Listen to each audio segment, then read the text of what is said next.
პიკაპების ჩათვლით. უყურეთ, ელექტროჰიბრიდი და პიკაპები დიზელზე.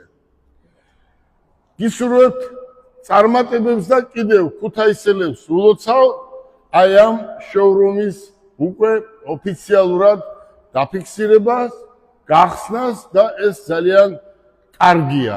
ვინაიდან თბილისში არავის არ მოუწევს ჩამოსვლა და ავტომობილის ყიდვა. როცა ავტომობილის გარანტიას ვაძლევთ, კი მაინც გარანტიას ყველაფერს გაივლის აქ ქუთაისში.